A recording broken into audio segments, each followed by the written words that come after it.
on a fait la visite d'un certain nombre de centres d'établissements de santé, dont l'établissement de Agnam, EPS1, le centre de santé de Thilogne.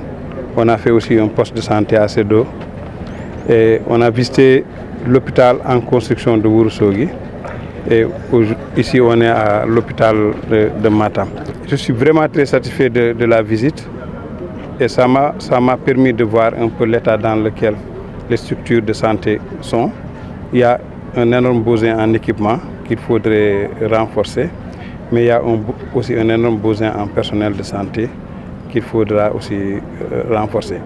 Et là, je prie vivement qu'on puisse accélérer les travaux au niveau de l'hôpital, le nouvel hôpital de Ourossogui, parce que quand il termine, ça va permettre quand même d'élargir notre carte sanitaire et de pouvoir répondre aux besoins de santé dans toute la région de Matam, mais aussi pour les régions environnantes, parce qu'on a Bakel à côté, mais on a aussi la Mauritanie qui est à côté, parce qu'on est dans une dynamique d'intégration africaine et les soins de santé, c'est d'abord aussi pour les Africains.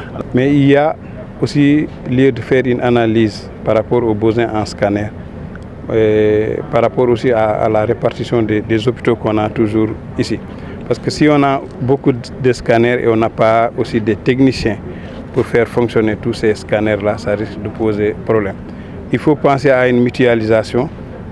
Je pense que même à terme, ce qui va régler le problème par rapport à tout ce qui est scanner, IRM même dans le futur, parce qu'ici il faut qu'on ait aussi une IRM, c'est d'avoir carrément un centre qui va faire le service peut-être pour tous les hôpitaux et qui va envoyer les résultats à tous les hôpitaux, pour éviter que chaque hôpital ait sa structure de radiologie, radio, scanner, IRM, qui vont être très difficiles à faire fonctionner, mais de voir comment avoir un centre. Et ça existe, il y a des pays, ils ont fait l'option d'avoir un centre dans une région qui fait toutes les analyses et qui les envoie aux médecins qui font les interprétations et qui font après les traitements.